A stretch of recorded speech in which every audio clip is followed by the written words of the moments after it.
Welcome back. Joined on the line right now by Cody from Ring of Honor. You know him very well. Cody, how are you, man? I'm doing good, man. I'm doing good all over the place, but good. Yeah, you have been kind of ping-ponging not just across the U.S., but internationally. I mean, last week you were in Japan. Tomorrow you were in Atlanta. You were in Orlando recently, and today you're in Seattle, man. You're all over the place. Yeah, it's been pretty wild. Last week was cute because it was like the just making it from Tokyo, to be in the Tokyo Dome for Wrestle Kingdom, and then make it to Liverpool the very next day for another kind of high profile match. That one being with Zack Sabre Jr. It's almost, some of these are almost like, can I do it? Can I actually like cut this? Will this work? And will fans still get their money's worth? And yeah, so a lot of them have been like personal challenges. Some of the travel. Well, you're meeting the bar so far, man. So how long are you going to keep burning the candle at both ends?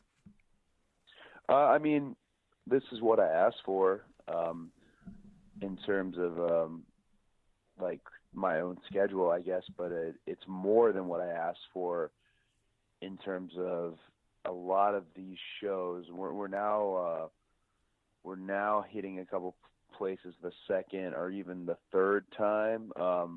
Some of them kind of our favorite spots we've hit, and the crowds are still maintaining, and if not maintaining, they're growing. So now it starts to feel like a bit of a responsibility, and that's, like I said, that is really flattering. I was excited to get out here and do this, but to see it working is is it's kind of a responsibility, and now I want to keep it working. So man, I don't know, as long as I can. That's awesome, man. And I'm just thinking, career wise, we're checking off ROH, TNA, New Japan, PWG, et cetera, et cetera. I mean, just talking to you right now, it seems like you are busier than ever. How does this compare to the schedule that you had in WWE? Well, I think with WWE, the schedule is so consistent that it's brutal in terms of it is every week live Monday TV. So if you're on the live events, you're Friday, Saturday, Sunday, Monday. There's never a Monday that it's not live, or there usually isn't, and that consistency is what starts to drive you mad a little bit. But the way with WWE is you're driving, Friday to Saturday to Sunday, drives, the longest they're going to be is 4 hours. I didn't take into account that um, I'll be flying every morning on the earliest flight to a brand new place. And an unfamiliar territory. I've got to kind of start. It's my day one. Um, like it, so I didn't take that into account, but it's busier than WWE, which blows my mind. But like I said, it's cool. Like the job's too fun to complain. Right on, man. There are a lot of people doing things that they just don't like at all, and it seems to me like you're still kind of living out your dream. Yeah, of course, of course. So let me ask you this, by the way, speaking with Cody Rhodes, give him a follow on Twitter at Cody Rhodes. So, big time of year for WWE. Things always kick into high gear. You're not there, you're out doing your own thing, spreading your wings. What are your feelings, though, on kind of missing that hype and that build leading up to WrestleMania? Because, for WWE fans, it seems like this 3.5 month stretch is always the best time of year. Yeah, I think like the road to WrestleMania always really gets people buzzing, and if they had fallen off a little bit, they usually jump back on around this time. But for me, I guess I don't feel any longing for it, and I don't feel really nostalgia over it because having just done Wrestle Kingdom in front of 40,000 people in the Tokyo Dome, where they tell you, oh, it's a lot like WrestleMania, and I didn't believe that until I actually got there and saw what I was really dealing with, and saw the scope of the production and the size of the stage, and the incredible incredible matches. Specifically, the main event is a match people are going to talk about for years and years to come. With Okada and Kenny Omega, just gosh. Um, so that hasn't really hit me. Maybe because I was with them for so long, with WWE for so long. Maybe I just needed to not, like, it's one of those things that I'm doing only a few shows during WrestleMania week that happen to be in Orlando. I kind of don't want to be around the WrestleMania experience. Right. Not because I don't like it, not because I don't miss my friends, just because, like any job, 10 years is a long time to be anywhere. Sure. Sure. Well, let's talk about Wrestle Kingdom for a second. What is the crowd experience like over there? Is it a lot different from what you kind of get fan reaction wise over here in the States? Well, I mean, traditionally, just from like being a wrestler who wants to know all about wrestling all over the world, you think about Japanese wrestling and you hear these stories about the crowds being, very, very quiet and reserved, respectful, I guess, and you hear about them clapping on certain, submissions and kickouts, and they just kind of have a different way about how they are fans. But this experience with me was, I mean, 40,000 people is still 40,000 people, and they were pretty. Gosh, I don't know if I want to say WWE like, but they were pretty active as an audience. So the day before the press conference, I'd say that was a little bit of a completely new experience for me, where it's you're trading jabs verbally with your opponent, Right. and then you have to wait for them to be interpreted, and then the crowd kind of reacts to them. But for the most part, it was like being in church. That was a little unique. That was a little unique in a nice, like, okay, different world here. But then the next day felt very much like, that they were a very active crowd, and I was really happy to see that. What about the style of wrestling? Because we hear a lot that WWE kind of has its own unique style, and now you're wrestling on the indies, you're wrestling in Japan. How have you kind of had to adapt to other styles? Well, I think I try to adapt to the various kind of style that pro wrestling really as a whole is changing in general. A really great example, I already mentioned it once, but a really great example is Okada versus Kenny Omega. Like, that is kind of the style that pro wrestling has been already heading for. And theirs is like the perfect example of a match that suspended people's disbelief, but also moved at an incredibly fast pace. So, like, I try to incorporate the things that I loved. They say what's old is new. That I loved from the 1970s and 80s of wrestling, but I try not to do it to a fault. I try to incorporate it with kind of the sprint Right. that exists today in modern day wrestling. I mean, the industry is really changing. The risk factor involved is gotten much higher, and the cardio rate of it has gotten much higher. But every time I go out there, I always give myself one thing that I say, like, hey, I can work on this tonight, or this is something, because definitely at 31, you want every outing you have to be an improvement upon the last outing. Sure. Speaking with Cody Rhodes here, he's on the line at Cody Rhodes on Twitter, getting ready for a big Ring of Honor show Saturday night at Center Stage in Atlanta. Did a check on tickets. Really, less than 20 are remaining here as we talk. I mean, that show's pretty close to sold out. I mean, Yeah, it'll sell out. Yeah. Atlanta was always a hotbed for wrestling back in WCW days and Mid Atlantic days. I mean, is that still the case? So I'm from Marietta, and Absolutely. so Marietta is just north of Atlanta, and I went to bazillion center stage shows for WCW, and when I heard kind of on my ROH tour that I have lined up for me, when I heard I was going to be going to Atlanta, I felt like a little kid again.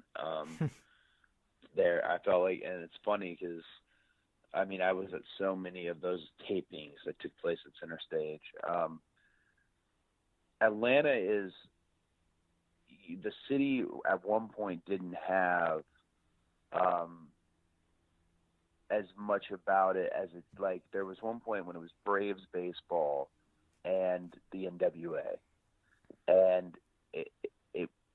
the Omni itself it was just hallowed grounds, you know, where Phillips Arena stands today, in terms of the NWA. Right. And I don't think Atlanta will ever lose its love for wrestling, if that makes any sense. I think WWE missed the boat on how frequently they would hit Atlanta and how they would visit it, because they didn't really hit the surrounding Atlanta as much as they just hit Atlanta. The standard OA market will hit it twice a year. I mean, they did get it at WrestleMania, and maybe I'm just being biased because I grew up there, but I think that town is always like, you got to nail it down because it's going to move. It's always rocking, and I'm really looking forward to Ring of Honor being there, especially because I know there's a pocket of Ring of Honor fans that have existed in Atlanta since Ring of Honor began. So not only is it Atlanta fans, but it's that true blue traditional Ring of Honor fan that is one of my favorites to perform in front of. Yeah, I mean, you're talking about just kind of staple cities for wrestling. I feel kind of the same way about my hometown of Norfolk, Virginia, which that whole Tidewater area just hosted just these phenomenal matches. I mean, your dad against Ric Flair. I mean, with Magnum TA is from down there. I mean, it's really a unique kind of area for wrestling, and I would agree with you. I think that WWE has missed the boat in that area as well. You got an opportunity to work down there, didn't you? Yeah, I mean, but you're talking like the Scope, right? Norfolk Scope. You And know it. You like, know it very well. Yeah, no, that's just beautiful. Just, you know, but you also have to remember that at one point WWE, or at the time WWF, was being real slow about approaching all those haunts, all those towns that were NWA, that were, you know, Southern wrestling. Mm-hmm. So. Well, all right, man. Let me change gears here and ask you a little bit quickly about TNA before we wrap up. You were at those tapings recently, Mm-hmm. so with the new regime in place, how are things different since you just debuted there? What, only 3 or 4 months ago? I think because I was really impressed. So part of going to the tapings was actually I had a meeting with the new owners, and it was really nice, kind of to see a revitalized situation. But every time I've been there, you hear all this stuff about TNA. And mainly it just kind of like trash talk towards TNA. However, every time I've been there, the crowd has been excellent. That is at their, you know, the Impact Wrestling Zone, and what I've done has been like incredibly rewarding. And this time in particular, they had double the size crowd they did last time, and they just had a really streamlined production, and they've got some good minds who have just joined and come on board. Every TNA thing I've done, and it's limited because of the amount of work I'm doing with Ring of Honor and New Japan, and as I travel, but everything I've done has been really exciting, and really, really like felt good. I think it's funny to me, if you see Full Sail, where NXT tapes are filmed. I don't know if you can even say tapes anymore, but Right. where they do their NXT, you'd think it's different in terms of the amount of people that attend, because the Full Sail is really kind of cool, like rabid environment. But the production of TNA and NXT are very similar in terms of its kind of classic studio wrestling. You know, you've got fans on 2 to 3 sides, and then, you know, it's designed more for the actual cameras, Right. in terms of classic studio wrestling. So I encourage people who especially if they're critics of TNA, or if they just don't know enough, or all they hear is bad things. So you check it out at some point, and I think you'll be like really pleasantly surprised. They got a good thing going on there. And I think TNA may be a little extra special for you, given that you're getting an opportunity to work with your wife now. She's broadening horizons at the same time that you are. Got a chance to see her in the ring a couple of times. Have you been helping her along with her training? She's really she reminds me a lot of me in terms of she's she's asked me to help her with certain things, not unlike I asked my dad, but she's also kind of sought out um, people that don't have a big personal connection to her. She got a chance to train with Chris Hero. She got a chance to train with Delirious at Ring of Honor, at the Ring of Honor training dojo. So she's sought out people who have completely different style from me, and that I think is pretty cool because it takes a while, but when that stuff starts to gel with your brain, the next thing you know, you're cruising. And she's got really, the guy who trained me is Al Snow, and he's right there, Right. as one of PNA's top agents, and so it's funny to see them talk, and it reminds me of me when I'm 21, 22 in Louisville, Kentucky at Mm-hmm. OVW. Yeah, so she's done a really good job of outsourcing outside of just me, and when she really needs me for anything, I'm always there. So it sounds like she's got that enthusiasm, that bug for the business. Yeah, no, I think it's a buzz for the business. I think it's a buzz for you know one of the fun things about what we do is pleasing a fan and proving a critic wrong. And we live in a very critical time for pro wrestling, and the more success and the more spotlight you get, the more critical the situation becomes. So it's almost unfair to her.